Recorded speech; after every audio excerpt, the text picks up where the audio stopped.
Hello everyone, कैसे हो सभी लोग। मैं हूं आपका भास्कर भैया और आप सबका स्वागत है रैंक प्लस पे। सो बच्चों, हमारा चैप्टर चल रहा है विलियन और आज देखा जाए तो आज का लेक्चर नंबर 3 हम लेने वाले हैं। ठीक है, देखो आज के लेक्चर की बात करेंगे तो आज का लेक्चर काफ़ी इंपॉर्टेंट रहेगा। लेकिन जैसे कि मैंने आपको कहा था कि हम पहले थोड़ा सा डीएसए थोड़ा डिस्कस करेंगे और कल मैंने आपको एक ब्रेनस्टॉर्मिंग का क्वेश्चन भी दिया था, उसको भी हम डिस्कस करेंगे। ओके, अभी धीरे धीरे करके देखो, अब जैसे हम आगे बढ़ रहे हैं केमिस्ट्री का अब जो थोड़ा एक अच्छा पार्ट है जहाँ पे थोड़ी केमिस्ट्री और अच्छी हो जाती है, थोड़े अच्छे न्यूमेरिकल्स और अच्छे कॉन्सेप्ट देखने को मिलते हैं। अब हम उसकी तरफ चल रहे हैं। ठीक है, जैसे कि कल आपको याद होगा, कल हमने बेसिकली हेनरी के नियम पर बातें की थी और उस पर आधारित हमने कुछ क्वेश्चंस भी किए थे, कुछ हमने थ्योरी देखी थी और कुछ क्वेश्चंस मैंने आपको दिए भी थे। ठीक है, और आज हम उसके आगे का पार्ट भी पढ़ेंगे। आज बेसिकली हम पढ़ने वाले हैं द्रव्य विलयनों का वाष्प दाब और राउल्ट का नियम। और अगेन ये भी आपका एक सुपर डुपर इंपॉर्टेंट टॉपिक रह जाता है जो कि आपके एग्जाम के अंदर काफ़ी अच्छे क्वेश्चंस देखा जाएगा। ठीक है, लेकिन उससे पहले, इन सबसे बातों से पहले हम बात करने वाले हमारे ब्रेनस्टॉर्मिंग क्वेश्चन पे। यानी मैंने आपको एक क्वेश्चन दिया था, आपको याद हो तो भाई आपको बताना है कि इसका आंसर क्या था। तो बताइए भाई, आई होप आपने स्लाइड्स अच्छे से देखी होंगी और थोड़ा रिवाइज किया होगा और ये क्वेश्चन देखा होगा। तो क्वेश्चन क्या है हमारा, एक बार थोड़ा देख लेते हैं और आई होप आपने इसका आंसर निकाल पाए। थ्योरेटिकल स्टेटमेंट वाला क्वेश्चन था। क्वेश्चन ये था कि हेनरी के नियम के संबंध में निम्नलिखित में से कौन सा कथन सही नहीं है। आपको ये चीज़ बताना है कि कौन सा कथन ऐसा है हेनरी के नियम में जो कि यहाँ पे गलत बताया गया है। सो बताइए भाई इसका आंसर क्या आएगा। ओके, फटाफट से बताओ। पहले तो मुझे भी प्रेजेंट ही दिखाओ फटाफट से कि सभी लोग क्लास में है कि नहीं है। ओके, मैं देखता हूँ कि यार मतलब बहुत रेयरली रिप्लाई आते हैं, बहुत धीरे धीरे कमेंट्स आते हैं। तो प्लीज़ यार पहली बात तो ये चीज़ कंफर्म करो कि क्लास में हो या नहीं हो। अगर नहीं हो तो मैं भी कॉल करता हूँ, पहले तो कॉल करवाया जाए, उसके बाद ही हम क्लास को फिर स्टार्ट करें, है ना। चलिए जल्दी से बता भाई इस सवाल का जवाब क्या होगा, क्योंकि जब तक इस सवाल का जवाब आपके द्वारा किसी के द्वारा नहीं दिया जाएगा क्लास आगे नहीं बढ़ेगा। जल्दी से बताइए, मैं आपको टाइम दे रहा हूँ, थोड़ा सा एक बार आराम से देख लो।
हाँ बच्चा बताइए भाई इस सवाल का जवाब क्या आएगा। आपको याद है कि कल मैंने आपको एक क्वेश्चन दिया था, जब फटाफट से देखिए और बताइए इस सवाल का जवाब क्या आएगा कि हेनरी के नियम के संबंध में निम्नलिखित में से कौन सा कथन सही नहीं है। तो बताइए भाई फटाफट से। ओके, विकास ने आंसर दिया। ओके, इसका आंसर ऑप्शन नंबर बी होना चाहिए कि ऑप्शन बी गलत दिया। हाँ चलो देखते हैं। ओके, एंड बाकी सभी लोग भी फटाफट से आंसर दो। तो देखो क्वेश्चन हमारे पास यही था। तो चलो ऑप्शन क्या क्या दिए हैं। ऑप्शन ये है कि तापमान में वृद्धि के साथ KH का मान बढ़ता है और KH गैस की प्रकृति पर निर्भर करता है। तो ये वाली बात तो सही है, ये तो हमने कल स्टेटमेंट लिखा भी था कि KH हेनरी स्थिरांक दो चीज़ों पर डिपेंड करता है। एक गैस की प्रकृति कौन सी गैस है, और दूसरा तापमान क्या है। तापमान बढ़ेगा तो KH की वैल्यू बढ़ती है। तो ये वाला कथन तो हमें सही दिया हुआ है, पर ये हमारा आंसर बनेगा नहीं।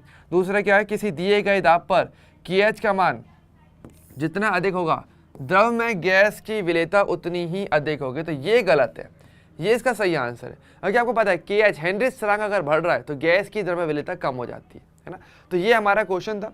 इसके बाद देखो तीसरा और चौथा ऑप्शन क्या है वो भी पढ़ लेते हैं कि वाष्प अवस्था में गैस का आंशिक दाब विलयन में गैस के मोल अंश के समानुपाती होता है।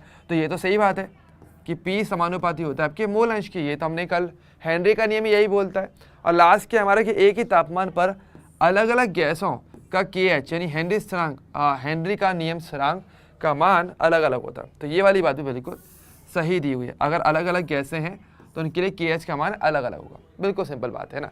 यानी कि हमारा ऑप्शन नंबर सेकंड इसका गलत आंसर, मतलब इसका सही आंसर है, क्योंकि वो गलत स्टेटमेंट दिया गया। ओके, तो देखते तो DS देखो। अब बात वही आती है कि देखो आप जितने क्वेश्चन करोगे उतना आपको फायदा मिलेगा। तो ये हेनरी के नियम पे एक थ्योरेटिकल क्वेश्चन था, लेकिन यहाँ पे आपका न्यूमेरिकल क्वेश्चन भी आपके बन जाते हैं। ठीक है, अगर मैं थोड़े से रिकैप की अगर बात करूं तो कल देखो मेनली हमारा जो सबसे इम्पोर्टेंट नियम था वो था मेरा हेनरी का नियम। तो वहाँ पर हमने यही बात की थी, हेनरी के नियम के अंदर हमने यही बात की थी कि आपके पास कोई भी गैस जो विलय की जाती है उसका दाब उसकी मोल अंश के समानुपाती होता है ये। और समानुपाती हटाते हो तो आप लगाते हो कि किसी भी गैस का जो दाब होगा वो इक्वल टू होगा आपके KH का गैस के, यानी कि उसके मोल की P इक्वल टू KHX, जहाँ पे KH क्या होता है मेरे पास यहाँ पे हेनरी स्थिरांक होता है, जो कि आपका हेनरी स्थिरांक आपका कहलाया जाता है। ठीक है, तो ये मेनली हमारा सबसे महत्वपूर्ण नियम था, वो हमने यही कल देखा था। ठीक है, और आज की बात करेंगे, आज हम इसके आगे का पार्ट देखेंगे। आज बेसिकली हम द्रव्य विलयनों का वास्तव की बात करेंगे और राउल्ट का नियम क्या होता है इसकी हम बात करने वाले हैं। ठीक है, और यहाँ पे काफ़ी सारे कॉन्सेप्ट्स आने वाले हैं और अगेन यहाँ पर आपके पास न्यूमेरिकल भी और स्टेटमेंट यानी थियोरेटिकल क्वेश्चंस भी काफ़ी अच्छे दिखने वाले हैं। ठीक है, तो एक एक चीज़ को ध्यान से सुनना समझना, जो भी चीज़ पूछी जाए उसका सही सही जवाब आपको देना है, कोई भी डाउट आए तो उसे पूछ लेना है। ठीक है, चलिए अब देखो, लेकिन इससे पहले मैं आपको DSA भी थोड़ा दिखा देता हूँ कि भाई आप लोग आई होप DSA थोड़ा अच्छे से सॉल्व कर रहे हो। तो भाई मुझे बता दो, जैसे कल आपको ये DSA दिया गया था, अगर आपको DSA में भी कोई क्वेश्चन पूछना है तो वो भी आप पूछ सकते हो। मैं सारे के सारे क्वेश्चंस जो आपको कल के DSA में दिए गए थे सारे मैं लेकर के आया हूँ, तो एक बार देख लो और मुझे बता दो कि भाई DSA में कोई क्वेश्चन पूछना है क्या। जैसे कि क्वेश्चन भी ईजी भी है और देखो हर एक की स्टार मार्किंग दी हुई है कि भाई लाइक मेरे अकॉर्डिंग जो क्वेश्चन है वो सिंगल स्टार का या 2 स्टार का है, 3 स्टार का होगा, या फिर कोई लेंथी क्वेश्चन है तो वो भी यहाँ पे मेंशन है, तो आप आराम से उसको भी देख सकते हो। ठीक है, जैसे कि देखो पहला क्वेश्चन क्या था, थोड़ा बहुत क्वेश्चन देख लेते हैं फिर हम आगे बढ़ेंगे। ठीक है, क्लियर है। जैसे कि पहला क्वेश्चन क्या दिया है कि ठोसों की द्रव्य विलेयता किस पे निर्भर करती है, ठोस की प्रकृति पर, ताप पर, दाब पर, कि सभी पर। तो हम बहुत ही सिंपल सी बात है, कल हमने इवन देखा भी था थ्योरी के अंदर भी कि जब किसी ठोस को द्रव में विलय किया जाता है तो वो किन किन बातों पर निर्भर करता है। हमारा विलय होगा, विलायक में अगर विलय करोगे उसको घोलोगे तो ऐसे में वो क्या प्रकृति है उस पर देखी जाएगी, दूसरा तापमान और तीसरा दाब, इन तीनों बातों पर डिपेंडेंसी हमारी आती है, यानी कि ऑप्शन नंबर 4 यानी कि ये हमारा सही आंसर है ना। तो इस प्रकार से देखो आप आराम से सर्कल करते हो, लाइक प्रैक्टिस भी डाल सकते हो। ठीक है, तो ये बहुत अच्छा रहता है ना। ऑप्शन नंबर 4 बिल्कुल सही बताया, इसका सही आंसर है। अच्छा, गैस की द्रव्य विलेयता की व्याख्या कौन करता है, फटाफट से बताइए कि कौन सा नियम ऐसा है जो किसी गैस की द्रव्य में विलय होगा कि नहीं होगा इसकी व्याख्या करेगा। तो वह हेनरी का नियम आता है, राउल्ट का नियम आता है, वॉन्टॉफ का नियम आता है, या फिर एवोगाड्रो का नियम है। अब वही वाली बात है कि देखो वॉन्टॉफ का नियम तो मैंने कराया भी नहीं है, कॉमन सेंस की वो होगा भी नहीं, है ना। लेकिन हम जानते हैं किसी गैस को जब द्रव्य में विलय करते हो तो दाब बहुत ही ज़्यादा इंपॉर्टेंट रोल प्ले करता है, क्योंकि गैस दाब लगाती है। तो उसके लिए हमारी व्याख्या राउल्ट का नियम नहीं करता, राउल्ट का नियम हम सीखेंगे, वो अलग तरीके से काम करता है। अगर किसी गैस की तरह व्याख्या की विलेयता की बात करते हो तो हेनरी का नियम आता है, ऑप्शन नंबर 1 इसका आंसर हो जाएगा, है ना। हाँ बिल्कुल सही बताया। तीसरा सवाल कि ठोस पदार्थ का द्रव में घुलना क्या कहलाता है, जल्दी से बताइए। जब किसी ठोस पदार्थ को द्रव में विलय किया जाता, द्रव में घोला जाता है तो उस प्रक्रिया को, उस प्रक्रम को क्या कहते हैं। कल के थ्योरी के अंदर भी ये चीज़ सिखाई गई थी, है ना। मैंने आपको 2 परिभाषाएं स्पेशली बताई थी, जिसमें से एक परिभाषा इसी बात पर आधारित है। तो कौन सी है मेरे पास यहाँ पे, हाँ बिल्कुल सही, वो होगी मेरी विलीनीकरण। विलीनीकरण होती है ना, और क्रिस्टलीकरण तो उल्टा होता है। क्रिस्टलीकरण में क्या होता है कि आपके पास जो ठोस पदार्थ जो ऑलरेडी विलय है, जो घुल चुका है, वो वापस क्रिस्टल के रूप में बाहर निकले, ठोस बन जाए, तो वो क्रिस्टलीकरण है। पर इसका आंसर मेरा विलीनीकरण होगा, है ना। ओके, अच्छा, गलन नहीं होगा, निक्षेपण भी नहीं होता, सही है। ठोस की द्रव्य विलेयता दाब बढ़ाने पर बढ़ती है, कम हो जाती है, अप्रभावित होती है, या फिर कुछ भी हो सकता है। क्या लगता है, जब किसी ठोस को द्रव्य विलय करोगे तो दाब का क्या प्रभाव पड़ेगा। मैंने कल आपको बताया था, जो ठोस होते हैं हम लोग जानते हैं कि वो आपके कैसे होते हैं, दृढ़ होते हैं, असंपीड्य होते हैं, तो उन पर तो दाब का प्रभाव ही नहीं पड़ता। तो क्या उनकी विलेयता पर दाब का प्रभाव पड़ेगा, कोई भी प्रभाव नहीं पड़ेगा। यानी कि देखा जाए तो आंसर क्या होगा, अप्रभावित होती है, ऑप्शन नंबर 3। ओके, अच्छा, अगला क्या है मेरा कि निम्न में से किसकी जल में विलेयता अधिकतम रहती है।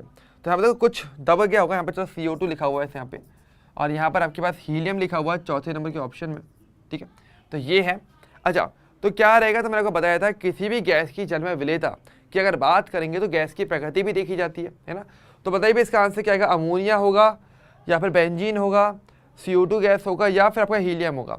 तो कल इस पर भी मैंने थोड़ी बहुत चर्चा की थी, अगर आपको याद हो, मैंने बताया भी था कि गैस के बारे में, चलो हेनरी स्थिरांक आपको नहीं पता, दाब या ताप के बारे में नहीं पता गया, तो गैस की प्रकृति देखो।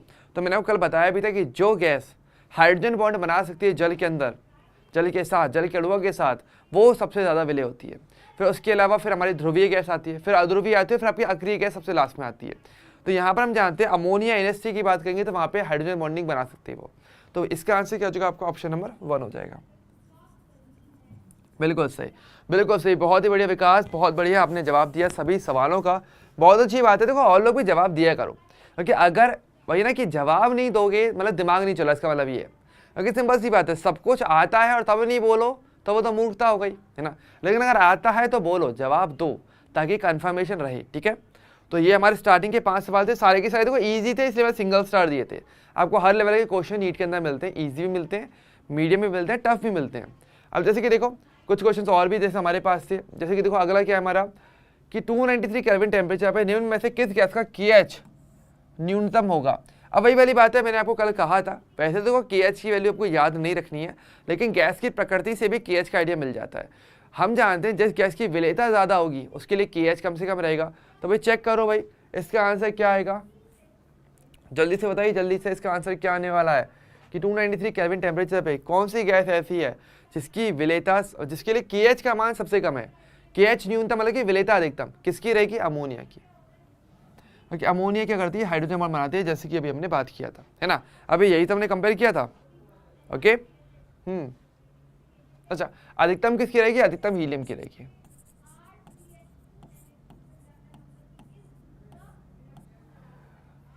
ओके, इस प्रकार से, है ना। नहीं, सेकंड नहीं आएगा, आर्गन नहीं आएगा, आर्गन नहीं आएगा। सबसे कम किसका रहेगा? जिसकी विलेयता सबसे कम रहेगी, जिसकी विलेयता सबसे ज़्यादा रहेगी। तो जो गैस हाइड्रोजन बंध बना सकती है उसकी विलेयता सबसे ज़्यादा रहेगी।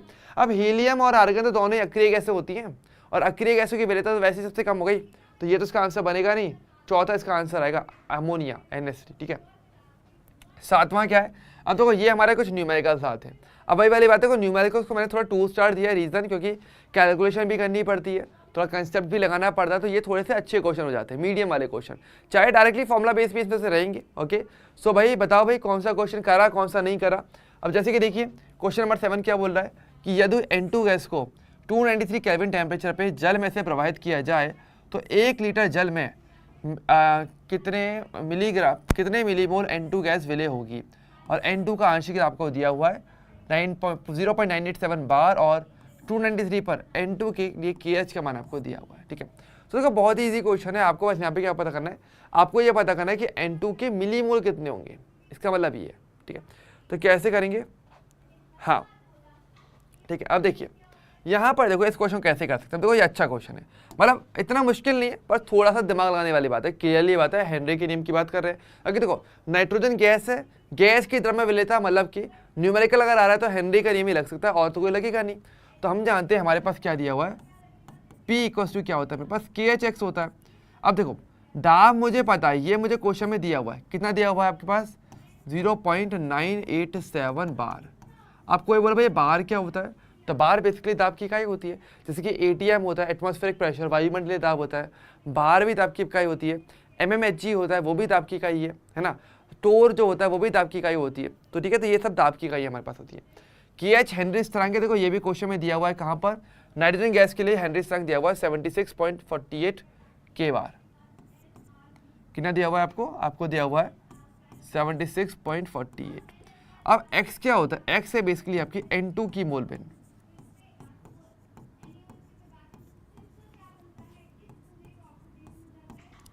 ये नाइट्रोजन गैस की मोल बिन हो जाती है ना। अच्छा, मोल बिन कैसे निकालते हैं वो तरीका आपको पता है, किसी के लिए भी मोल बिन कैसे निकालते हैं, उसके मोल अपॉन टोटल मोल, यही तो हमने देखा मोल की अवधारणा के अंदर, है ना। जो हमारे से पहले जो चैप्टर था उसमें ये चीज़ सीखी थी। तो देखो अगर इसमें फॉर्मूला लिखना चाहो तो यानी कि इसकी मोल बिन क्या होगी, वो होगा आपके इसके मोल N2 के मोल अपॉन में टोटल मोल। टोटल मोल कौन से होंगे, N2 के मोल प्लस आपके किसके मोल, जल के मोल। सिंपल सी बात है, सिंपल सी बात है, जल के मोल ही बचे।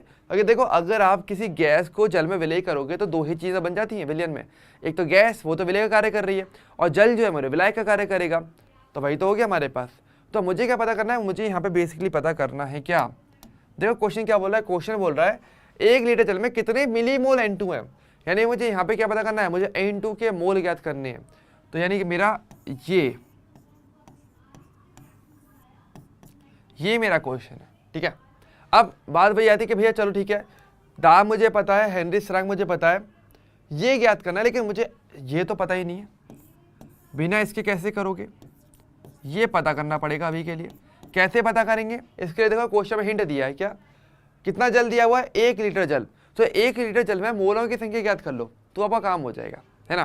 तो क्या कर सकते हो आराम से, फटाफट से। देखो आपको बहुत ही सिंपल टास्क करना है, बताओ कि 1 लीटर जल है, 1 लीटर जल की आपको मोल की संख्या ज्ञात करनी पड़ेगी। अगर आपने इसकी मोल संख्या ज्ञात कर ली तो फिर आपका आंसर एक बार में आ जाएगा। तो पहले हमारा क्वेश्चन यहाँ पर आ जाता है, इसको निकाल लो। तो भाई चलो मैं आपको थोड़ा सा टाइम दे रहा हूँ, आपको मैं आराम से 1 मिनट का टाइम दे रहा हूँ। 1 मिनट का टाइम है, आराम से इसको सॉल्व करो और मुझे बताओ। केवल अभी तो फिलहाल 1 मिनट के अंदर मुझे ये चीज़ पता करके बता दो। ये चीज़ पता कर लोगे फिर तो फिर फॉर्मूले में वहाँ रखना है और इसको यहाँ सेट कर दो, ऑटोमेटिक मेरा आंसर आ जाएगा, है ना। फिर कुछ नहीं बचा, लेकिन पहले 1 मिनट है, इसको सॉल्व करो फटाफट से।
अरे क्या हुआ, आंसर मिला कि नहीं मिला भाई? 1 मिनट हो गया, आराम से, बस डन।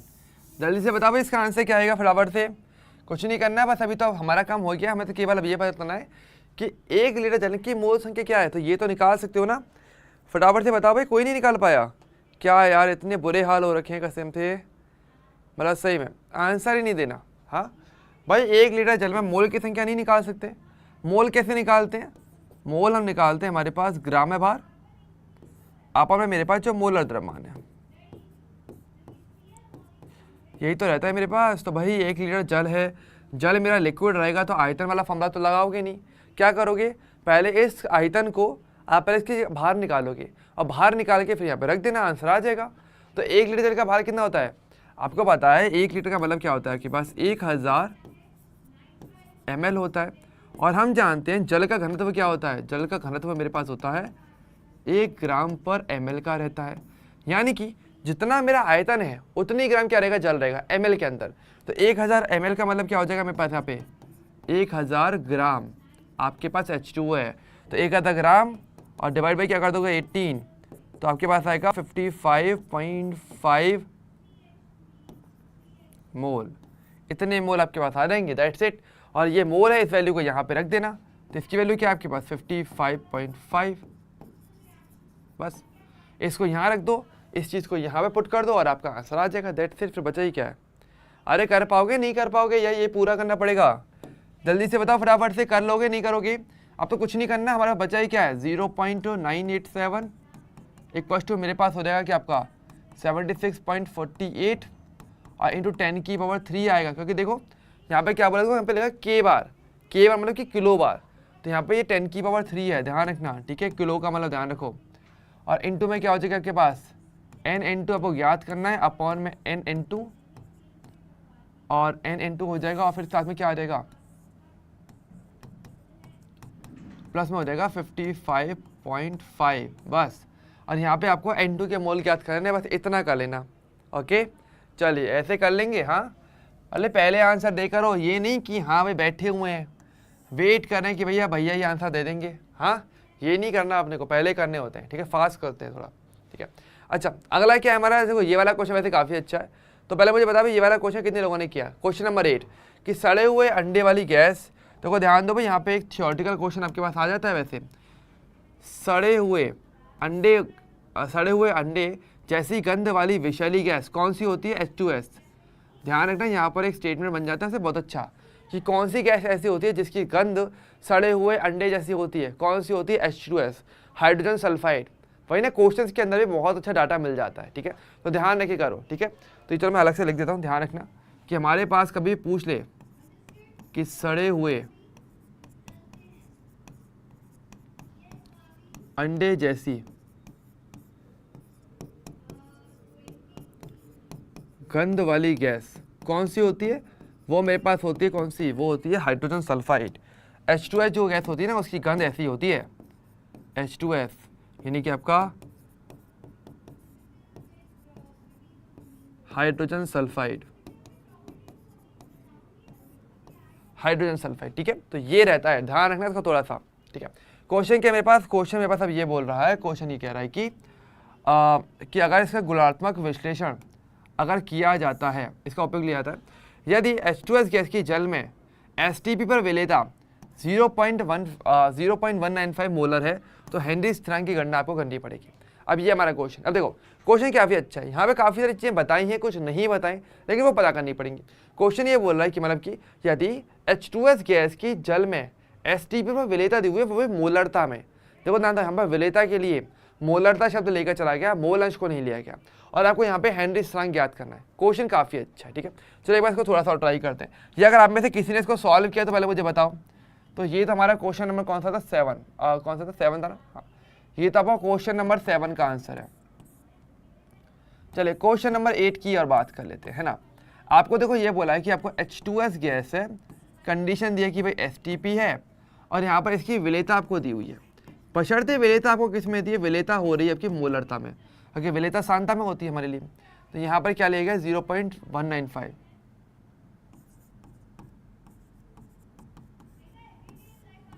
ठीक है। और हमें बेसिकली ज्ञात करना है आपके लिए KH।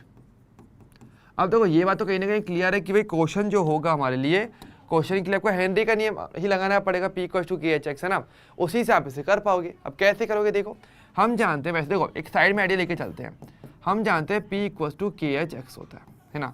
अब दाब क्या रहेगा, देखो आपको बोला है STP के अंदर हम जानते हैं दाब मेरा फिक्स हो जाता है ना। STP के केस में हम जानते हैं मेरा प्रेशर क्या होता है आपका 180 m का हो जाता है, ठीक है। तो मतलब दाब तो मेरे को ऑलरेडी पता है, दाब मैं ऑलरेडी जानता हूँ 180 m है, तो P की वैल्यू तो मुझे पता है, P की वैल्यू तो मेरे पास हो गई 1, ठीक है। अच्छा अब मैं ये काई गैस का पता करना पड़ेगा, गैस का मोल अंश पता करना पड़ेगा। अब गैस के मोल अंश के लिए क्या चाहिए होगा, हम जानते हैं किसी भी गैस का मोल अंश निकालना है तो क्या पता करोगे, आपको चाहिए इस गैस के मोल अपॉन टोटल मोल, यानी कि गैस प्लस किस में विलय किया गया आपने, जल में। देखो क्वेश्चन में लिखा होगा जल में विलेयता की बात कर रहे हैं यहाँ पे, है ना, H2S की गैस की जल में विलेयता, तो यानी कि आपके पास अदर मोल कौन से होंगे, जल के मोल, ये। और गैस कौन सी, देखो गैस हमें ऑलरेडी पता है, गैस मुझे पता है हमें कौन सी गैस दी हुई है, H2S गैस देखो हमें ऑलरेडी दी हुई है ना। तो यानी कि मैं यहाँ पे ये लिख सकता हूँ कि आपके लिए क्या हो जाएगा आपके पास NH2S अपॉन में NH2S प्लस NH2O, ये आपको याद करना पड़ेगा। अब देखो आपको दिया है मोलरता, मोलरता से आपको ये सारी बातें याद करनी है। अब मोलरता कैसे याद करोगे, देखो आपको पता है मोलरता का मतलब पता है ना क्या होता है, मोलरता का मतलब ये हो जाता है कि आपके पास 1 लीटर H2O में H2S के 0.195 मोल है।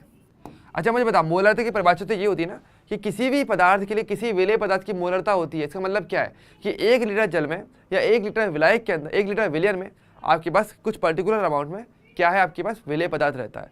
तो यहाँ पर हम ये कह सकते हैं कि 1 लीटर H2O में आपके पास H2S के 0.195 मोल आपके पास रहने वाले हैं। तो इससे मुझे आराम से पता चल जाएगा भाई H2O के मोल कितने रहेंगे और आपके पास H2S के मोल कितने हैं। तो H2S के मोल कितने हो गए वो तो चलो हमें पता चल गया। इसके मोल कितने हो गए 0.195 मोल। ठीक है, तो यहाँ पर तो चलो आप 0.195 रख दोगे। और H2 के मोल कैसे निकालोगे, 1 लीटर H2 है। अब इसके मोल कितने रहेंगे, जस्ट अभी हमने निकाला था, कैसे निकाला था, ये रहा, जस्ट अभी निकाला था, 55.5 मोल रहेंगे 1 लीटर जल के अंदर H2 के मोल। तो यानी कितना होता है हमारे पास यहाँ पे 55.5। अब देखो आप क्वेश्चन हो जाएगा, इसको सॉल्व करके आपको काई H2S पता चल जाएगा, गैस के मोल बिन, ये मेरा हो गया। दाब में ऑलरेडी पता है 180 में रहेगा, तो 1 लिख दोगे। तो क्या ऐसे करके आप KH की वैल्यू नहीं निकाल सकते, अब निकाल सकते हो, है ना। निकल जाएगा नहीं निकलेगा, क्या लगता है, हो जाएगा ना। तो भाई ध्यान दो थोड़ा सा, क्वेश्चंस करोगे तो बनेगा, ऐसे नहीं बनेगा, हवा में नहीं बनेगा, डायरेक्टली ऐसे नहीं होते। नियम सभी को पता रहते हैं कि ये फॉर्मूला है, लेकिन अगर आपने यहाँ तक नहीं सोचा तो नहीं बनेगा। और वैसे ये वाला क्वेश्चन आपके NCERT का क्वेश्चन भी है भाई, मैं बता देता हूँ, आपके NCERT के अंदर भी आपको ये क्वेश्चन मिलेगा, और क्वेश्चन काफ़ी अच्छा है, नो डाउट। ठीक है, तो आपको अच्छे लेवल के क्वेश्चंस करने हैं धीरे धीरे करके, और आगे बढ़ना है। ठीक है, ओके, कर पाओगे ना आप, तो आराम से ये वाला क्वेश्चन हो जाएगा। और देखो इसके बाद के जो दोनों क्वेश्चन है, मैं चाहूँगा भाई इनको करना, ठीक है, इनको करना, दोनों क्वेश्चन बहुत ईजी हैं। तो भाई अगर नहीं किया हो तो करना, ठीक है, ऐसे नहीं कि सारे के सारे क्वेश्चंस कोई कर ही नहीं रहे हो, सिर्फ इजी वाले क्वेश्चन कर लोगे। अगर मैं देखा इजी वालों को तो आपने आंसर दे दिया, लेकिन जो क्वेश्चन हल्का सा भी टफ हुआ, हल्का सा भी न्यूमेरिकल आया, तुरंत छोड़ के भाग गए। भाई ऐसा नहीं करना, अगर आप टफ वाला पार्ट थोड़ा बहुत छोड़ोगे तो उसका फायदा नहीं रहेगा। ठीक है, तो आपको छोड़ना आपने को कुछ नहीं है, आपने को करना पूरा है। ठीक है, क्लियर है, आराम से देख लो भाई, आराम से। अभी भी कोई डाउट है 9th में 10th में, एक बार देख लो, पढ़ लो आराम से मेरे सामने। मुझे पता है आप लोगों ने नहीं पढ़ा होगा, बहुत ज़्यादा ही आलस आ रहा है, मुझे दिख रहा है। हाँ, एक बार लगता है बात करना ही पड़ेगा हमें। तो भाई ये नहीं करना, छोड़ना अपने को नहीं है, अपने को करना है। ठीक है, और नहीं समझ में आया तो पूछो कि हाँ भैया देखो क्वेश्चन नंबर 9th नहीं हो पाया हमसे, या क्वेश्चन नंबर 10th नहीं हो पाया, क्योंकि मुझे पता है मैं आपको क्वेश्चन देता हूँ और आप मतलब टपरी मार जाते हो हमेशा। भाई ऐसे नहीं करना अपने को, ऐसे नहीं करना, ऐसे तो आप फिर नहीं निकाल पाओगे नीट, ऐसे नहीं निकलेगा नीट। तो भाई नीट के लिए आपको तीनों सब्जेक्ट्स की ज़रूरत लगेगी। अगर केवल याद करोगे तो नहीं होगा, ठीक है, याद करने से नहीं होगा, समझना पड़ेगा, थोड़ा पुश करना पड़ेगा। आप ही उम्मीद करो कि हथेली पे सरसों वाली बात है कि भाई आपने पास हाथ फैलाया और आपको सीट मिल जाए, ऐसा तो होता नहीं है। अपने को मेहनत करनी पड़ती है, नंबर लेकर के आने पड़ते हैं। ठीक है, वरना फिर वही है कि फिर NTA मेहनत करता है, वो फ्री की ग्रेस मार्क्स देता है और फिर वापस एग्जाम करवाता है। तो भाई या फिर आपको उस वाले स्कैम में फंसना अच्छा लगता है तो वो एक अलग बात है, पर अगर रियलिटी की बात करेंगे तो रियलिटी में मेहनत होती है। ठीक है, तो भाई इन दोनों क्वेश्चंस को ट्राई करना, नहीं हो और आज के जो क्वेश्चन हैं उनको भी ट्राई करना, तो बात बनेगी, ऐसे हवा में बात नहीं होगी नहीं तो। ठीक है, क्लियर है, चलिए फिर अब चलो आज के टॉपिक को स्टार्ट करते हैं, ज़्यादा टाइम नहीं लगाते। ओके, आगे तो वही वाली बात है, कुछ आप करोगे कुछ मैं बताऊंगा तो जाके आगे बात बनेगी ना, ऐसे बात थोड़ी बनती है हमारे लिए। ठीक है, तो देखो हमारा टॉपिक क्या है, हमारा टॉपिक आता है द्रव विलयनों का वाष्पदाब। तो देखिए अभी तक जैसे कि बात करें तो हमने देखो विलयन की जैसे हमने बात किया था, तो मैंने आपको बताया था कि हमारे पास द्रव विलयन हमें बनाना रहता है। हमारा मेन टारगेट क्या था, यहाँ पे द्रव विलयन की बात हमें करनी थी, है ना। ठोस वाला विलयन भी होता है, गैस वाला विलयन भी होता है, द्रव वाला विलयन भी होता है ना, जो कि हमने देखा था विलयन के प्रकारों के अंदर। तो हमने ये बोला था कि देखो द्रव विलयन कब कब बन सकता है, 3 कंडीशन में मेरा द्रव विलयन बनता है कि मेरा विलय कैसा रहेगा, विलय और विलायक की परिस्थिति पे, विलय कैसा है और मेरा विलायक कैसा है। ठीक है, तो हमने ये कहा था कि द्रव विलयन तब बनता है जब मेरा विलायक मेरा द्रव अवस्था में रहेगा। अगर मेरा विलायक द्रव है तो विलय चाहे कोई भी हो, मेरा द्रव विलयन बन जाता है। अब देखो यहाँ पर हमने कुछ केस देखे थे, अगर आपका विलय ठोस हो, अगर आपका विलय द्रव हो और अगर आपका विलय गैस हो। तो देखो अगर हम बात करें विलेयता के लिए, तो विलेयता के लिए देखो हमने 2 कॉन्सेप्ट लगा लिए थे कि अगर आपका विलय ठोस होगा और द्रव रहेगा तब आगे की हमारी विलेयता वो हमने देख ली थी। ठीक है, तो विलेयता क्या थी वो हमने देख लिया था। अगर आपके पास ये गैस हो, गैस को द्रव में विलय करोगे तो विलेयता क्या रहेगी, हमने वो भी देख ली थी। अब हमारे पास एक चीज़ बचा लास्ट कि अगर आपके पास ये भी द्रव है और ये भी द्रव है तब विलेयता कैसी रहती है। ठीक है, अब हम इसकी बातें करने वाले हैं। ठीक है, अब ये थोड़ा सा इंपॉर्टेंट रहता है, इसको थोड़ा सा ध्यान से अपने को सुनना समझना रहेगा। ठीक है, कि अगर आपको किसी द्रव को द्रव में ही विलय करोगे तो विलेयता कैसी रहती है और वहाँ पर वाष्प दाब कैसा बन पाता है। क्योंकि देखो गैस को जब द्रव में विलय करोगे तो ऐसे में जो मेरा वाष्प दाब था उसके लिए हमारे पास हेनरी नियम था। ठीक है, लेकिन अगर किसी द्रव को ही द्रव में विलय किया जाए, द्रव को द्रव में विलय करोगे तो ऐसे में वाष्प दाब क्या रहेगा, विलेयता क्या रहेगी, अब हमें वो बातें करनी है, ठीक है। लेकिन यहाँ पर एक बात ध्यान रखना, जब ये टॉपिक पढ़ा रहा हूँ तो एक बात ध्यान रखना, आप बोलोगे भैया कि चलो वाष्प दाब तो गैस का होता है ना, मतलब गैस है, गैस वाष्प दाब लगाती है, दाब लगाती है, लेकिन फिर द्रव का वाष्प दाब कैसे। तो देखो ध्यान दो, जब हम बात करें ना द्रव का, द्रव में विलयन, यहाँ पर जब बोले द्रव या द्रव, तो इन दोनों द्रवों को हम वाष्पशील मान के चलते हैं कि दोनों ही क्या है मेरे, वाष्पशील, मतलब कि बहुत ही इजीली वाष्प अवस्था में परिवर्तित हो सकते हैं। जैसे कि आप परफ्यूम की बात करते हो, परफ्यूम को जैसे आप स्किन पे लगा दो, क्या होता है, वो कुछ देर बाद ही वो द्रव जो आपके स्किन पर आया था वो आपकी गैस में बदल जाता है, वाष्प में बदल जाता है, तो वो क्या एक वाष्पशील पदार्थ होता है ना। अगर केमिस्ट्री में अगर बात करेंगे, मैं कुछ पदार्थों के नाम लूँ, जैसे कि आप एसीटोन को ले सकते हो, एसीटोन क्या होता है, बहुत ही इजीली वाष्प में बदल जाता है। एल्कोहल की बात करेंगे, एल्कोहल भी बहुत इजीली वाष्प में बदल जाता है, ठीक है। इसके अलावा पेट्रोल की बात करो, अगर आप पेट्रोल को ऐसी गर्मी में छोड़ दोगे, धूप में छोड़ दोगे, तो बहुत जल्दी पेट्रोल उड़ जाता है, तो वो भी एक वाष्पशील पदार्थ होते हैं, ठीक है। मतलब जो ईजिली द्रव से वाष्प अवस्था में, गैस अवस्था में जा सके, वो वाष्पशील पदार्थ है। तो यहाँ पर अब हम बात करने वाले ऐसे द्रवों के मिश्रण की, एक द्रव को द्रव में मिक्स करेंगे, लेकिन दोनों ही द्रव आपके वाष्पशील होंगे, बहुत ईजिली गैस में बदल जाएंगे, तो आप कैसे विलेयता की बात करते हो, उनके वाष्प दाब की बातें कैसे की जाती है, अब हमें इस पर बात करनी है। ओके, क्लियर है, बेसिक आइडिया क्लियर हुआ कि हमें क्या पढ़ना है। फटाफट से मुझे बता दो, थम्स अप करके दिखाओ पहले तो फटाफट से कि भाई जो पढ़ने वाले हैं वो कंटेंट क्लियर है, तो हमें क्या पढ़ना है। और इसी के अंदर बेसिकली हम राउल्ट के नियम की बात करते हैं, ठीक है। राउल्ट का नियम इसी में मदद करता है, इसी एक चीज़ के लिए राउल्ट के नियम को बनाया भी गया है, ठीक है। लेकिन इसको पढ़ने से पहले मुझे बस थम्स अप दिखा दो कि जनरल आइडिया क्लियर है कि हेनरी का नियम हम क्या पढ़ते हैं, गैस को द्रव में विलय कर रहे हो, ठीक है, तो वाष्प दाब या उसकी विलेयता की बात करते हैं। लेकिन अगर आपके पास दो द्रव आपने मिक्स किए, दोनों ही वाष्पशील हों, तब विलेयता कैसी रहेगी, और वाष्पशील है तो वाष्प दाब बनेगा, तो कैसे बनेगा, तो हमें इसकी बातें करनी है। ओके, ठीक है, आइडिया क्लियर है क्या पढ़ना है। ओके, चलिए, बहुत बढ़िया, थम्स अप दिखा दिया, बहुत बढ़िया बात है, नाइस, ठीक है। तो देखो यहाँ पर हमने क्या बोला, बहुत ही सिंपल सी बात है, राउल्ट का नियम क्या बोलता है, राउल्ट के नियम के अनुसार वाष्पशील द्रवों के विलयन में प्रत्येक अवयव का जो आंशिक दाब होता है वो विलयन में उसके मोल अंश के समानुपाती है। अब भैया आप बोलोगे भैया ये तो हमने हेनरी में भी पढ़ा था, पर तो यहाँ पे कंडीशन थोड़ी सी बदली गई है, तो इसलिए कंडीशन थोड़ी सी अच्छे से समझनी है, ठीक है। देखो पहली बात तो मैं हेनरी के नियम से भी इसको कंपेयर करूंगा, लेकिन पहले बेसिक कंडीशन समझो, हम कर क्या रहे हैं। हमारे पास एक पात्र को हमने ऊपर से ऐसे बंद करके रखा हुआ है इस प्रकार से, ठीक है।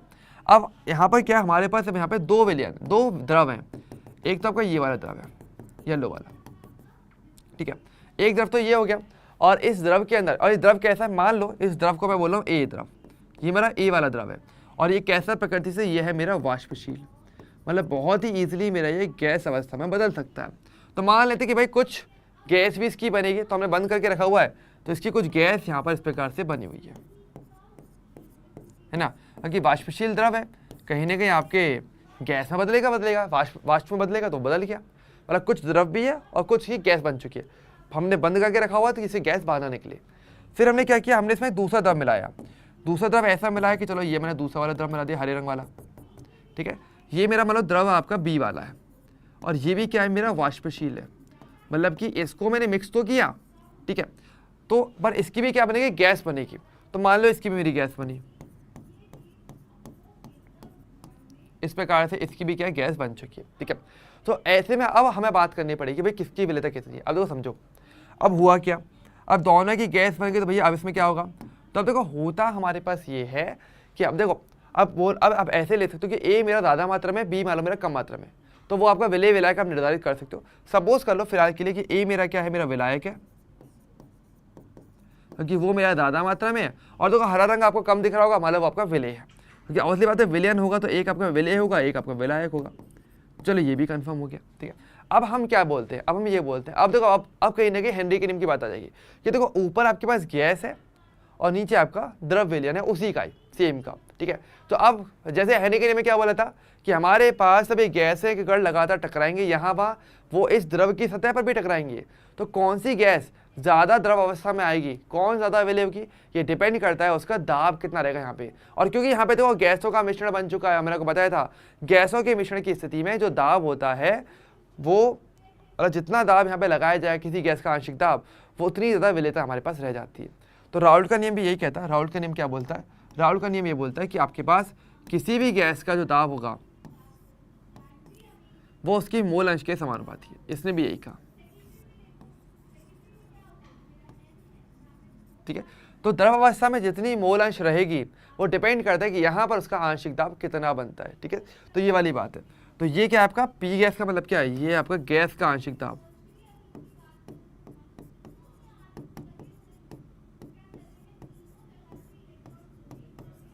ठीक है। ये है गैस का आंशिक दाब। और ये क्या है, ये है गैस की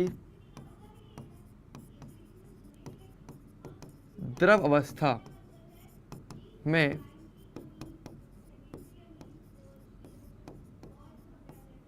मोल में, यानी गैस जो द्रव अवस्था में रह जाएगी उसकी मोल में क्या है, ठीक है। तो ये हमारे यहाँ पर पार्ट आता है, ठीक है। पर वही वाली बात है, समानुपाती हटाओगे तो स्थिरांक लगाना पड़ेगा। तो यहाँ पर स्थिरांक लगता है आपका P gas equals to P not gas और आपका काई गैस। अब आप बोलोगे भैया पी नॉट क्या है। देखो हेनरी के केस में क्या होता है, हेनरी के नियम में आप हेनरी स्थिरांक लगाते हो, यहाँ पर आप लगाते हो शुद्ध अवस्था में इसका वाष्प दाब, ठीक है। पी नॉट क्या है मेरा, पी नॉट है मेरा शुद्ध अवस्था में वाष्प दाब, ठीक है।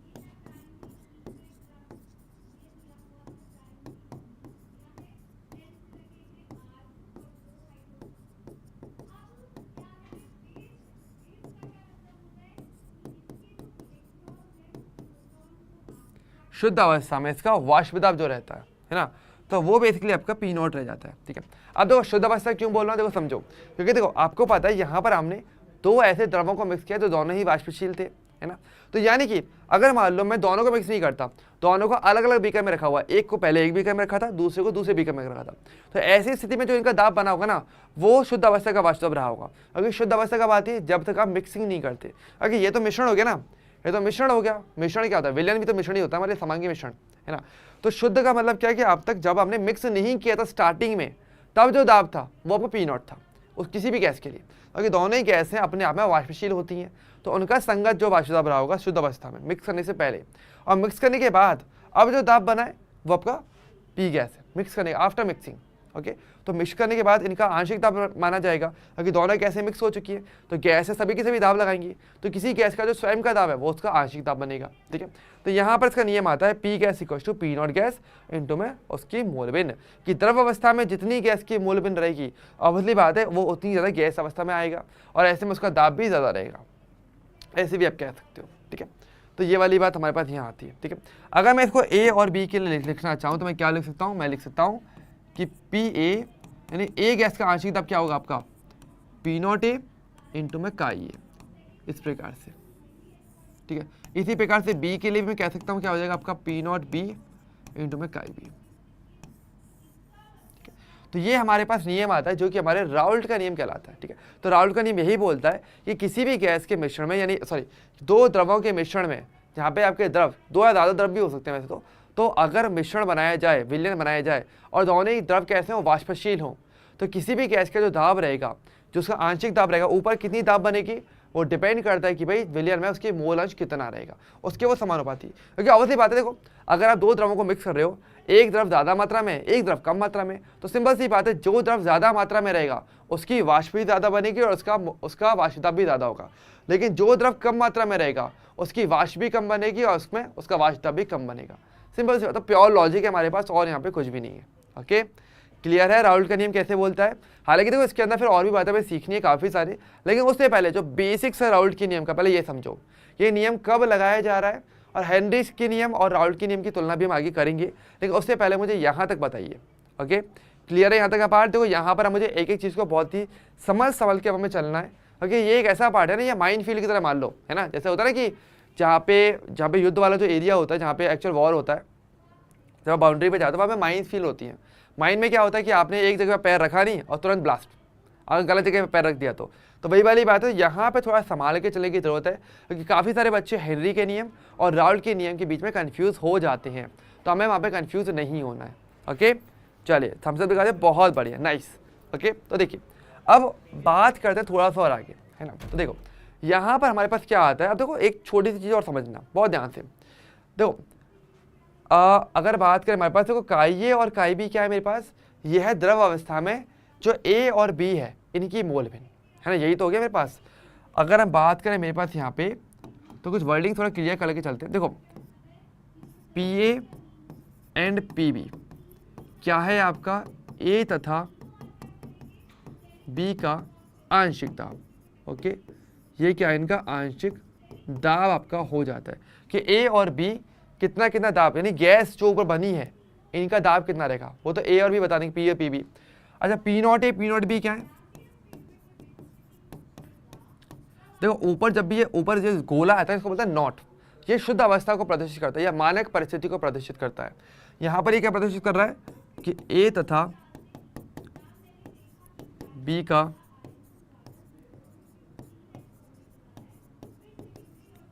शुद्ध अवस्था में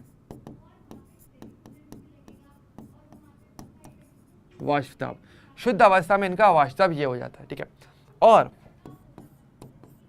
काई ए एंड काई बी क्या रहेगा, ये भी समझ लो। देखो ए और काई बी क्या मोल अंश है, लेकिन कहां पर, द्रव अवस्था में जो ए और बी थे उनका मोल अंश है। ठीक है, तो ये क्या आपके पास ए तथा बी का द्रव मिश्रण में मोल अंश। देखो मैं यहाँ पे ऐसे क्यों बोल रहा हूँ, अभी आपको समझ में आएगा मैं ऐसा क्यों कह रहा हूँ, कि इतना स्पेसिफिक क्यों बोल रहा हूँ मैं। द्रव मिश्रण मतलब कि द्रव अवस्था में जो मिक्सचर बना है हमारे पास, क्योंकि ए और बी द्रव में है ना। अब देखो पॉइंट हमारे पास क्या आ रहा है, तो समझो मैं ऐसा क्यों कह रहा हूँ। देखो गैस अवस्था में भी देखो ध्यान से, अगर गैस में देखो, गैस में भी देखो ए बी और बी भी दोनों ही है, और वो भी विलयन है, क्योंकि जितनी भी गैसें होती हैं वो सभी तो समांगीय मिश्रण बनाती हैं। तो अगर ध्यान से देखा जाए तो इस पिक्चर के अंदर आप देख सकते हो आपको दो प्रकार के विलयन दिखने चाहिए। एक विलयन होगा द्रव के अंदर, द्रव के अंदर एक मिश्रण है समांगीय मिश्रण ए और बी का, और एक गैस में देखो, गैस में वायु का भी तो मिश्रण है, गैसों का मिश्रण भी तो क्या है, विलयन ही होता है, समांगीय है। तो ए और बी तो गैस हो गई, तो गैस में भी हमारे पास एक विलयन एक मिश्रण बन रहा है। तो हमें यहाँ पर भी बताना पड़ेगा कि भाई इनके मोल भी यहाँ पर कितने बने हैं। अब देखो ये समझो भी थोड़ा इंपॉर्टेंट है। तो देखो अब मैं आपको एक छोटे से एक नियम की बात करने वाला हूँ, ये नियम बहुत इंपॉर्टेंट है, ये है मेरा डाल्टन का आंशिक दाब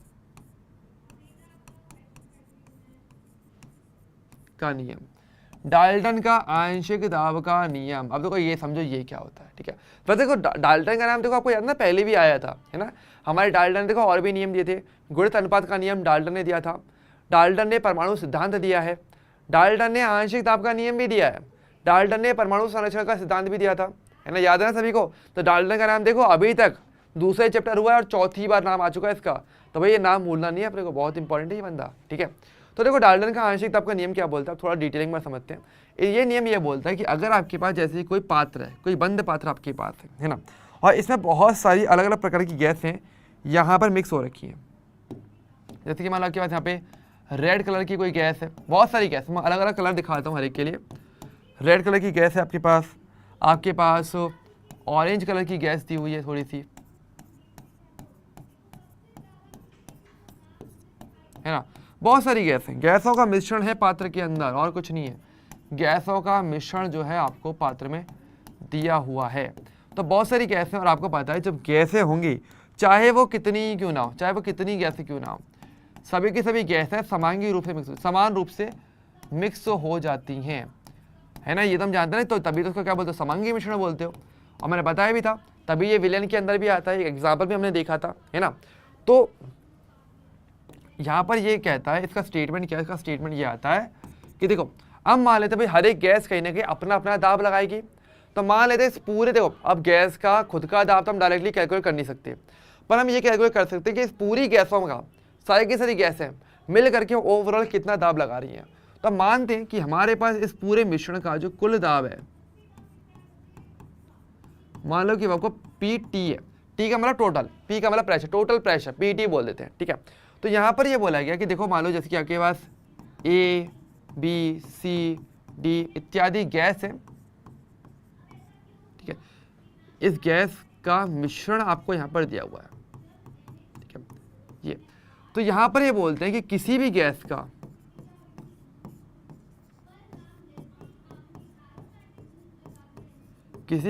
का जो आंशिक दाब है, आंशिक दाब यानी कि स्वयं का दाब, जो आंशिक दाब होता है वो बराबर क्या, वो कैसे निकालते हैं, वो होता है आपके पास क्या, डाल्टन बोलता है कि वो होगा उस गैस की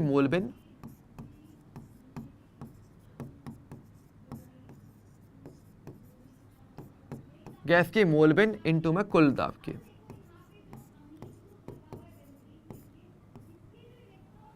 इन्होंने ये कहा था, ठीक।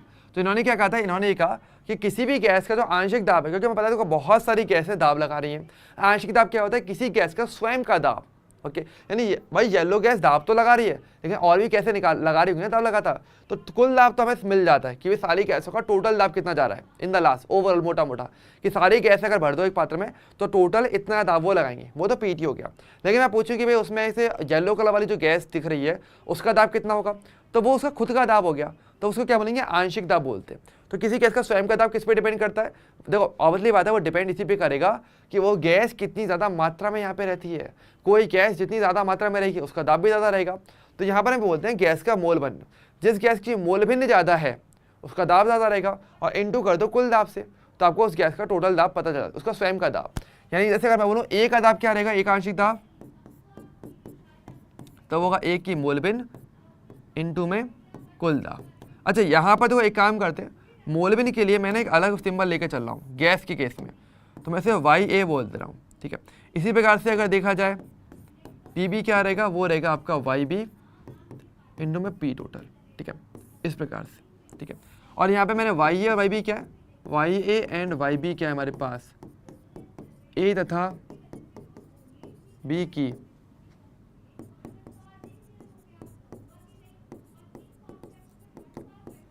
गैस अवस्था में मोल भिन्न, ठीक है। तो गैस अवस्था में आपके ए और बी की जो मोल भिन्न है, हालांकि देखो और भी बहुत सारी गैस हैं, आप सभी के लिए इस प्रकार से हर एक का आंशिक दाब कैलकुलेट कर सकते हो। ओके, और यहाँ पे इसने ये भी कहा था कि अगर मैं हर एक गैस के आंशिक दाब को जोड़ दूं तो वो आपके टोटल कुल दाब के बराबर आएगा। और बात है हर एक गैस का अलग अलग दाब है, सभी गैसों के दाब को जोड़ दो तो टोटल दाब के बराबर आएगा, वही वाली बात है, कॉमन सेंस हो जाएगा। तो यहाँ पर हम एक स्टेटमेंट और भी कह सकते हैं क्या, कि अगर मैं सारी की सारी गैसों का यानी कि PA plus PB plus PC plus dot जितनी भी गैस है उन सबको जोड़ दो सबके आंशिक दाब को, तो वो P टोटल के बराबर आता है, इस प्रकार से, ठीक है। तो ये बेसिकली आपका डाल्टन के आंशिक दाब का नियम है कि गैसीय मिश्रण के अंदर किसी गैस के स्वयं का दाब कैसे निकालते हो, तो उस दाब को बोलते हो आंशिक दाब, और वो बराबर होता है उस पूरे मिश्रण में गैस की मोल भिन्न कितनी है इनटू कुल दाब की। तो मोल भिन्न निकालनी हमें आती है, मोल अपॉन टोटल मोल, वही सेम करके आप मोल भिन्न निकालोगे और कुल दाब से गुणा कर देना। कुल दाब तुम कैलकुलेट कर सकते हैं इजीली, वो तो किसी भी मशीन से कैलकुलेट किया जा सकता है, लेकिन किसी गैस का स्वयं का दाब कैलकुलेट नहीं कर सकते। अगर पूरे मिश्रण में बहुत सारी गैसों का दाब रहेगा ना, तो किसी एक का निकाल पाना तो मुश्किल है, तो इसलिए हम इस फॉर्मूले का यूज़ करते हैं, ठीक है। अब तो इसका यूज़ मैं यहाँ कैसे करने वाला हूँ, क्योंकि ध्यान से देखो यहाँ पर भी हमारे पास देखो ऊपर की तरफ गैस का मिश्रण है, नीचे की तरफ तो द्रव अवस्था का मिश्रण हो गया, ऊपर की तरफ होगा गैस अवस्था का मिश्रण। अब हमें इस पर भी थोड़ी सी चर्चा करनी पड़ेगी, ये थोड़ा सा इंपॉर्टेंट पार्ट हमारे लिए रह जाता है। ओके, तो देखो ध्यान से, तो हमारे पास क्या रह जाता है, तो देखो चलो इस डायग्राम को चलो मैं अलग से बना लेता हूँ और अच्छे से आपको क्लियर होगा, और फिर हम हेनरी के और राउल्ट के नियम की चर्चा भी करेंगे। तो देखो हमारे पास क्या था, हमारे पास बेसिकली था एक पात्र, बहुत ध्यान से देखना, तो यहाँ पे बहुत सारी बात आ जाती है, बहुत ध्यान से समझना है। लोग राउल्ट के नियम को बहुत हल्के में पढ़ाते हैं, पर इससे बहुत अच्छे क्वेश्चन बनते हैं। तो देखो कलर मैं सेम लेके चलता हूँ, एक तो पीले कलर था मेरा, एक तो येलो कलर था, ये तो मेरा विलायक था, ये तो था मेरा विलायक ए, ये तो मेरी ज़्यादा मात्रा में है, तो ये तो मेरा ए हो गया, ठीक है। और इसका जो गैस बनी वो आपकी गैस के कण ये बन गए,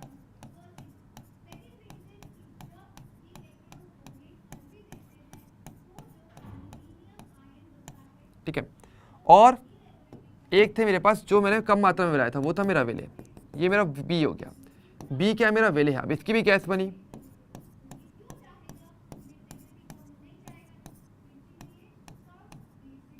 इस प्रकार से, ठीक है। तो बी हो गया। तो अब ध्यान से देखो, तो अब हमारे पास दो प्रकार के मिश्रण यहाँ पे ओवरऑल बन जाते हैं, ध्यान से देखा जाए तो एक तो ये हो गया, ये तो हो गया मेरा द्रव मिश्रण, बहुत ध्यान से देखो, ठीक है। और ऊपर की तरफ क्या बन गया, ये बन गया मेरा गैस का मिश्रण, ठीक है, ठीक है।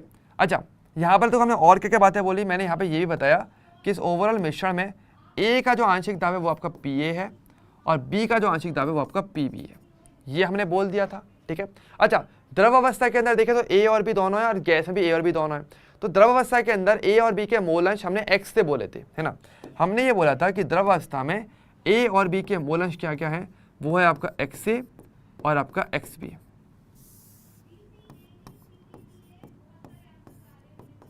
ठीक है, लेकिन गैस अवस्था में क्या सेम मोल अंश रहेगा? नहीं, गैस में तो नहीं रहेगा, अगर गैस अवस्था अलग बनी है, द्रव अवस्था अलग है। तो मान लेते हैं गैस अवस्था में इनके जो मोल अंश है, मान लो कि वो आपका क्या है, ए और बी के मोल अंश क्या क्या है, मान लो कि वो आपका वाई ए है और आपका वाई बी है।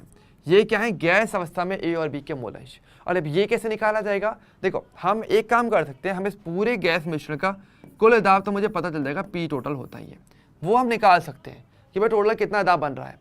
और हमें ए और बी का दाब पता करना है, आंशिक दाब, तो कैसे करेंगे? देखो होने को आंशिक दाब पी ए और पी बी है, आप ऐसे भी, पर वो द्रव अवस्था के आधार पे है, लेकिन गैस अवस्था पे आधार पे देखा जाए तो देखो, तो यहाँ पर हमारे पास जो फॉर्मूला आता है जैसे कि बताते, तो डाल्टन का आंशिक दाब का नियम यहाँ पर काम में आएगा।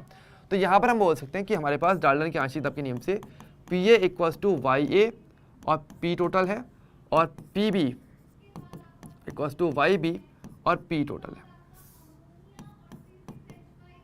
ठीक है, ये आपके डाल्टन का आंशिक दाब का नियम बोलता है। ठीक है, तो ये तो डाल्टन का आंशिक दाब का नियम होगा, इससे आप आंशिक दाब निकाल सकते हो ए और बी का जो यहाँ पे बन रहा होगा, और राउल्ट के नियम से भी आपने आंशिक दाब निकाल लिया। तो पी ए और पी बी के तो हमारे पास दो फॉर्मूले आ गए। तो राउल्ट के नियम से क्या हो गया हमारे पास, राउल्ट के नियम से P A equal to P not X से था, और डाल्टन के आंशिक दाब के नियम से P A equal to Y A into P total. दोनों ही सही हैं और दोनों ही ए के आंशिक दाब को प्रदर्शित करते हैं, तो मैं दोनों को बराबर कर सकता हूँ। यानी मेरे पास कुछ फॉर्मूलेज नहीं निकल के आते, तो हमारे पास ये फॉर्मूला आ जाता है कि आपके पास पी ए जो कि था आपका P not A X A equal to हो जाएगा आपका वाई ए, और क्या हो जाएगा हमारे पास, पी टोटल।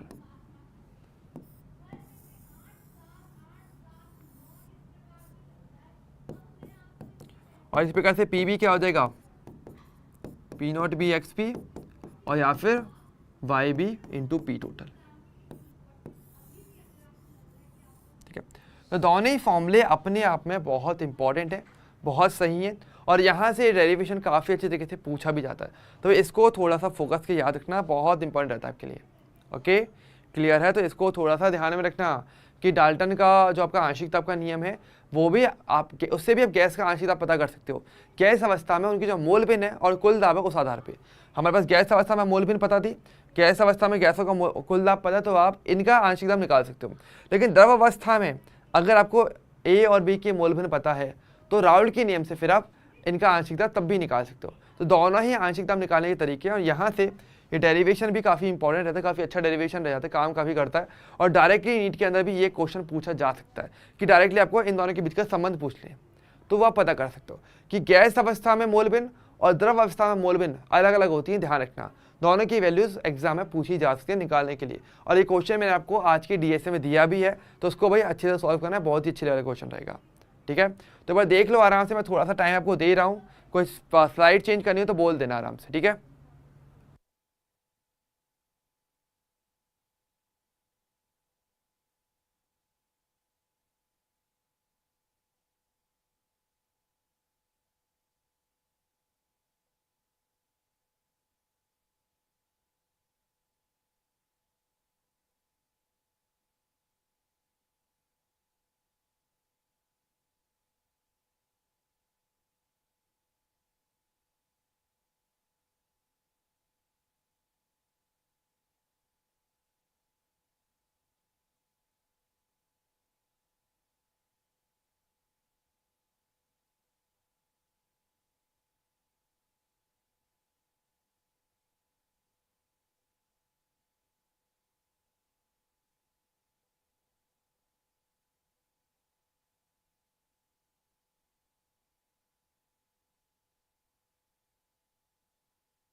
चलिए बहुत बढ़िया। हाँ, तो ये क्लियर है।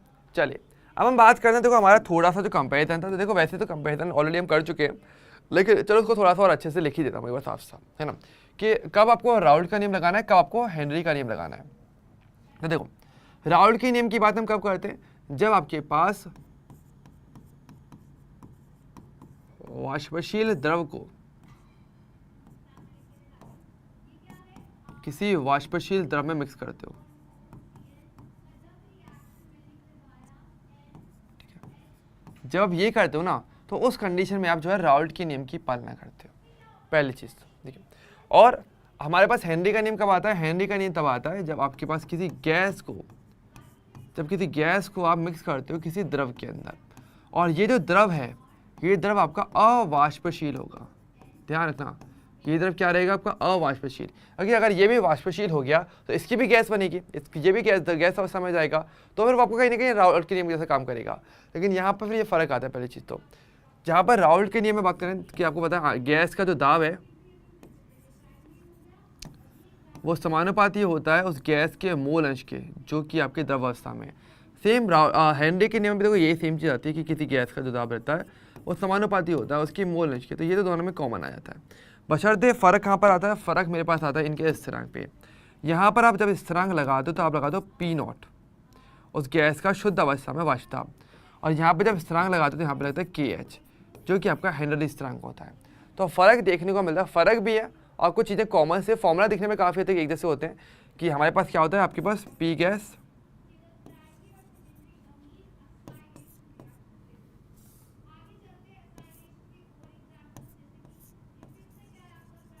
ये रहता है, और यहाँ पर गैस का आंशिक दाब क्या होता है, यहाँ पे KH और आपके पास गैस का स्थिरांक आया था हमारे पास, ठीक है। तो ये जो है हमारे पास बात है, इन दोनों में निकालते हैं, ठीक है। हालांकि अगेन वही वाली बात है, फ़र्क रहता है दोनों में, लेकिन आपको अकॉर्डिंगली यूज़ करना है, ठीक है। तो क्लियरली क्वेश्चन में मेंशन किया जाएगा कि द्रव आपका वाष्पशील है अवाष्पशील है। अगर गैस की बात करा सीधे तो आपको हेनरी का नियम लगाना है, लेकिन अगर वाष्पशील द्रव की हिंट मिल रही है तो ऑटोमेटिक फिर आपको राउल्ट का नियम लगाना पड़ेगा, ठीक है, ओके। अच्छा, अब देखो हमारे पास कुछ और चीज़ें भी हैं, वो थोड़ा सा सीख लेते हैं जो आपको काफ़ी ज़्यादा हेल्प करेगा। देखो जैसे कि आपको देखो डाल्टन के नियम में मैंने आपको एक चीज़ और भी बताई थी। तो देखो एक रफ फॉर्मूले की अगर मैं बात करूँ तो छोटे छोटे मैं सारे फॉर्मूला एक बार अलग से लिखवा देता हूँ, ठीक है, कि हमारे पास अब तक हेनरी के और राउल्ट के नियम में कौन कौन से फॉर्मूले आ चुके हैं। तो देखो सबसे पहला तो हमारे पास एक हेनरी का नियम था, ठीक है, वो क्या था आपके पास P = KHX, ये आपके पास आता है फॉर्मूला सीधा, है ना, ठीक है। फिर उसके बाद आता है आपका राउल्ट का नियम। यहाँ पर देखो मैं A और B लेके चलने वाला हूँ क्योंकि आपको पता है दो द्रव होंगे, दोनों ही वाष्पशील है। इसके अंदर क्या है हमारे पास, A तथा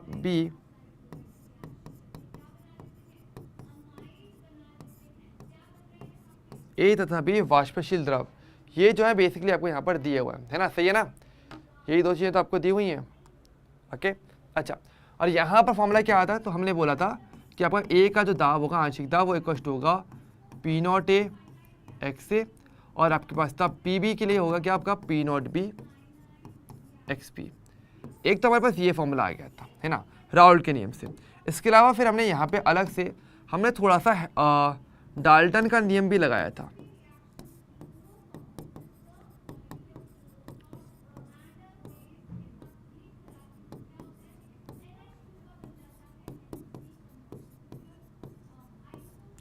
डाल्टन का आंशिक दाब का नियम, फिर ये हमने अलग से लगवाया क्योंकि हमें पता है कि हमारे पास एक गैस मिश्रण बन रहा था।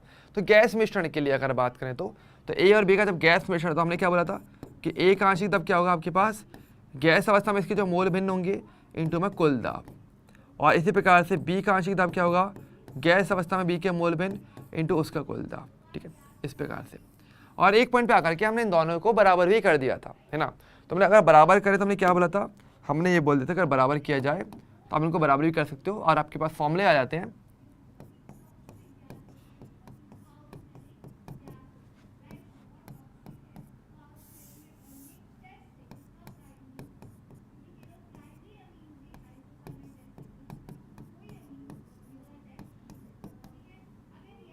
अब मैं ऐसे लिख सकता हूँ, ध्यान से देखो कि आंशिक दाब ए का जो आंशिक दाब है वो पी नॉट एक्स है, ये हो गया इक्वल टू ए का आंशिक दाब डाल्टन के नियम से। मैंने दोनों को बराबर कर दिया। अब देखो इसको और अच्छे रूप में भी लिखता हूँ, कैसे, इसको मैं ऐसे भी लिख सकता हूँ, कैसे कि एक्स से है वाई ए को इस तरफ भेज दो, मोल अंश को एक तरफ ले लो।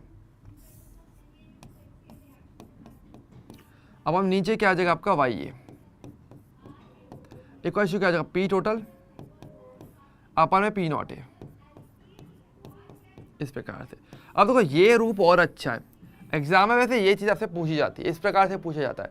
तो एक ही चीज़ को वो अलग अलग तरीक़ों से रूप परिवर्तन करके पूछ सकते हैं। अब ए के लिए तो सेम चीज़ मैं बी के लिए भी कर सकता हूँ, तो मेरे पास एक फॉर्मूला और क्या निकल के आ जाएगा, इसी प्रकार से सेम चीज़ है, बस मैं उसको रूप बदल के दिखा रहा हूँ बस आपको, और कुछ नहीं है। तो क्या हो जाएगा काई बी अपॉन में वाई बी इक्वल हो जाएगा आपके पास पी टोटल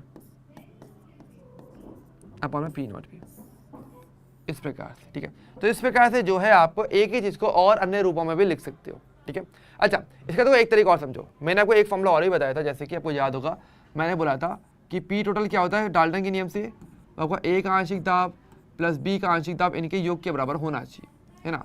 अब मैं चाहूँ तो यहाँ पे इसके अंदर राउल्ट का नियम भी लगा सकता हूँ, कैसे, देखो पी ए और पी बी राउल्ट के नियम से ये होते हैं, तो इस वैल्यू को मैं यहाँ पे रख सकता हूँ। तो क्या हो जाएगा मेरे पास यहाँ पे P not A X A plus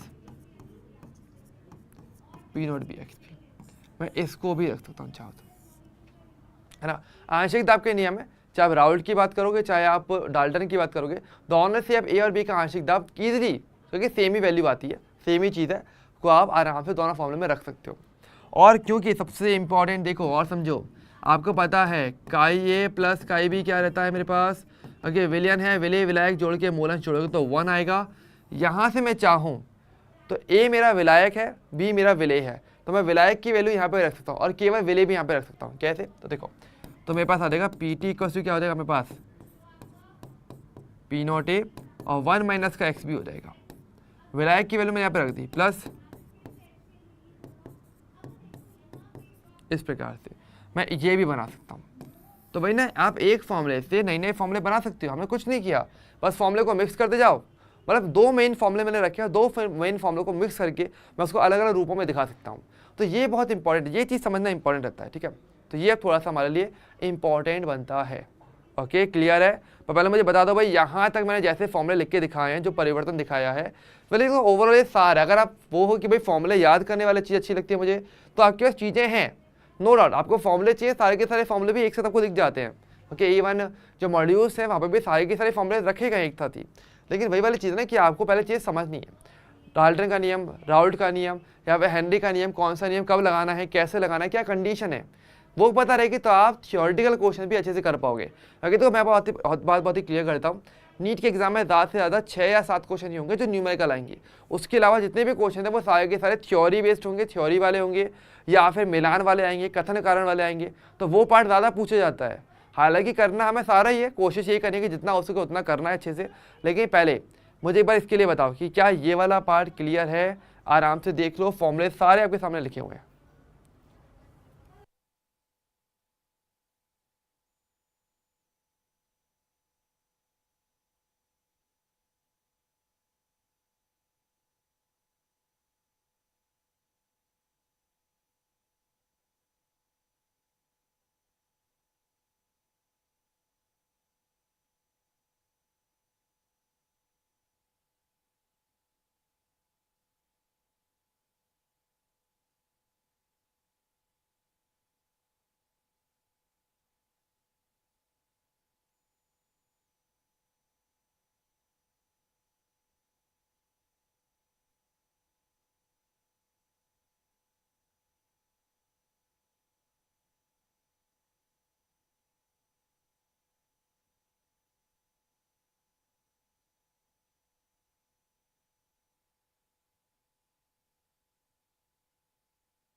okay, clear है ये वाला पार्ट।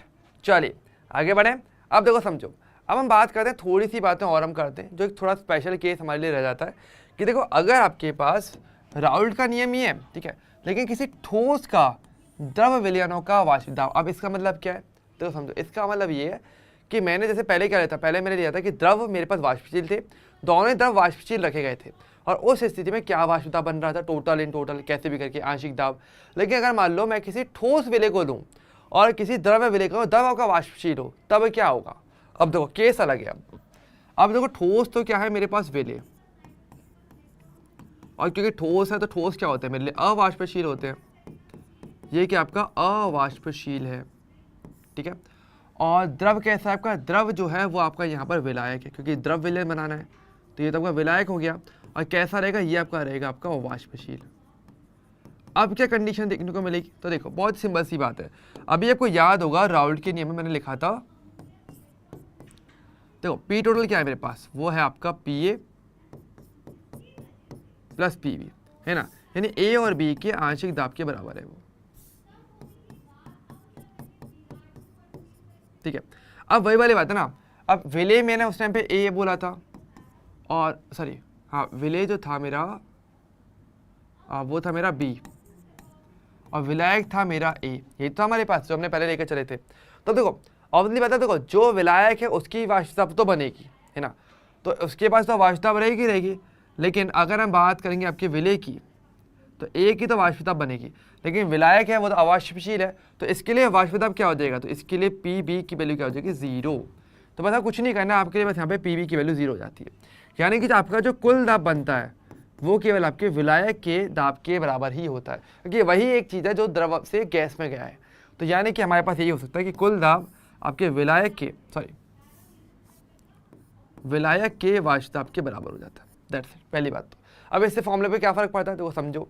तो यानी कि हमारे पास ये क्या हो जाएगा, तो ये मेरे पास हो जाएगा आपका पी नॉट, और क्या हो जाएगा पी नॉट और आपका पी नॉट ए एक्स से। तो ये वाली बात है, ठीक है।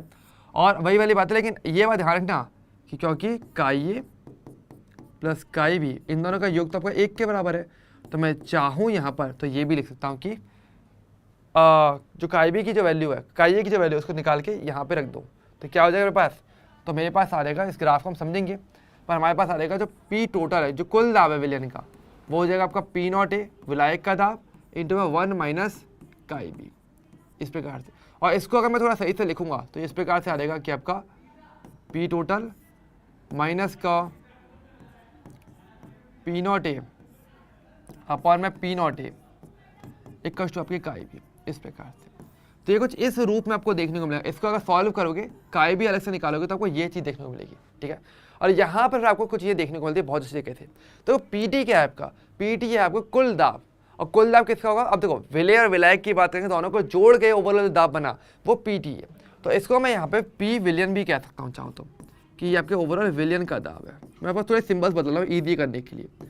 Minus P not A, P not ए किसका दाब है, आपके विलायक का दाब है ना, ए विलायक था, तो चलो मैं यहाँ पे विलायक लेता हूँ समझने के लिए, विलायक का शुद्ध अवस्था में वाष्प दाब अपॉन पी नॉट विलायक।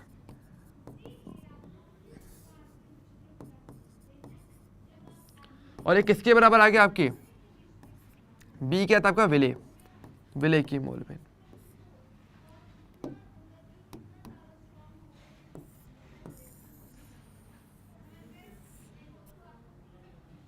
ठीक है, तो यानी कि हमारे पास ये आता है कि आपके पास पी विलियन माइनस पी विलायक, पी नॉट विलायक अपॉन पी नॉट विलायक इक्वल टू विलय की मोल बिन। अब इस चीज़ को हम क्या बोलते हैं, ये हम आगे देखे वैसे सीखेंगे, अणुसंख्या गुणधर्म बोलते हैं। तो एक अणुसंख्या गुणधर्म हमारे पास एक टॉपिक आएगा जो हम आगे सीखेंगे, और वहाँ पर यही कॉन्सेप्ट निकाल के आता है कि आपके पास वाष्प दाब में, इसको बोलते हैं वाष्प दाब में आपेक्षिक अवनमन। इसको क्या बोलते हैं, इस बेसिकली इस फॉर्मूले को हम बोलते हैं वाष्प दाब में आपेक्षिक अवनमन।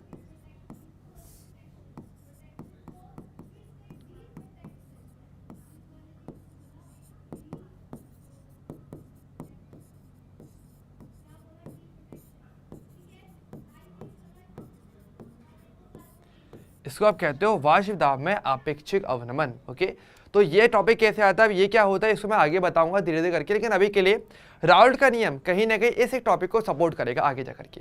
तो ये ध्यान रखना, मैं आगे भी लिखवाऊंगा कि भाई आपके पास एक ऐसा अणुसंख्यक गुणधर्म है जिसकी व्याख्या राउल्ट के नियम पर की जाती है, तो वो ये टॉपिक होता है वाष्प दाब में आपेक्षिक अवनमन। पहले टॉपिक की प्रस्तावना बनाई है हमने, टॉपिक तो अभी आगे आएगा, वो हम आगे सीखेंगे, लेकिन पहले उसकी प्रस्तावना बता होनी चाहिए, ठीक है, कि कहाँ से आता है, चीज़ें कैसे लिंक करते हैं। तो ये थोड़ी स्टार्टिंग यहाँ से हो जाती है, टॉपिक आगे सीखेंगे, ठीक है। लेकिन पहले आपको ये भी ध्यान होना चाहिए, जब किसी ठोस को किसी वाष्पशील विलायक में, वाष्पशील द्रव में विलय किया जाएगा, तो ऐसे में उसकी वाष्प दाब तो बनेगी नहीं, केवल विलायक की वाष्प दाब बनेगी, जो कि ओवरऑल पूरे विलयन की वाष्प दाब के जिम्मेदार होगी। तो वाली बात है, तो वही सारी बातें मैंने यहाँ पे लिखी और यहाँ पे कुछ भी नहीं लिखा। ओके, अब देखो जैसे कि हम देखो ग्राफ भी यही बोला, तो ग्राफ भी यही कह रहा है। ग्राफ क्या कह रहा है, ग्राफ को भी समझ लो, ग्राफ भी पढ़ना आना चाहिए। तो एक तरफ है वाष्प दाब और एक तरफ है विलायक का मोल अंश। सिंपल सी बात है, विलायक ही आपका वाष्पशील है, तो इसके मोल अंश जितना ज़्यादा होगा, सिंपल सी बात है, इसका वाष्प दाब ज़्यादा होता जाएगा, वाष्प दाब बढ़ेगा।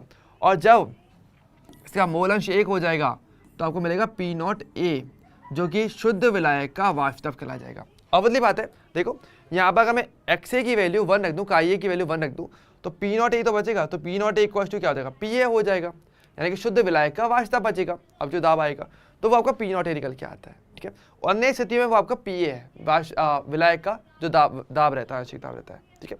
तो ये हमारे पास जो है ग्राफ निकल के आता है। ओके बच्चों, क्लियर है ये वाला पार्ट, ठीक है। अब देखो इसके आधार पे क्या हम आगे और भी कुछ टॉपिक समझते हैं, और भी चीज़ें हम समझते हैं, ठीक है। लेकिन जैसे कि हमारे पास आदर्श और अनादर्श विलयन भी आते हैं, और फिर कुछ और प्रकार भी हमारे पास आते हैं, ठीक है। लेकिन उसको समझने के लिए हमें पहले ये जरूरी है कि आप पहले यहाँ तक का पार्ट एक बार अच्छी तरीके से कवर करो, ठीक है।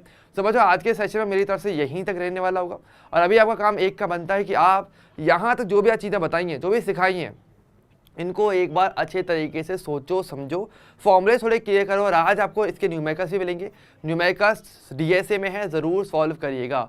ओके, और इसके अलावा मैं आपको बता देता हूँ, लास्ट में भी हमारे पास एक मैंने आपको बहुत ही शानदार और भी चीज़ें, हमारा थ्योरी है वो हम करते हुए चलेंगे, लेकिन आज आपको मैंने बहुत ही अच्छा सा एक ब्रेनस्टॉर्मिंग का क्वेश्चन भी दिया है, तो इस क्वेश्चन को आपको ज़रूर करना है। और यहाँ पर आप अगर ये वाला क्वेश्चन कर पाते हो तो मैं मान जाऊँगा भाई आपने अच्छे से टॉपिक कवर किया है। हेनरी का नियम भी, राउल्ट का नियम और डाल्टन का नियम कैसे लागू होता है वो सब भी, ठीक है।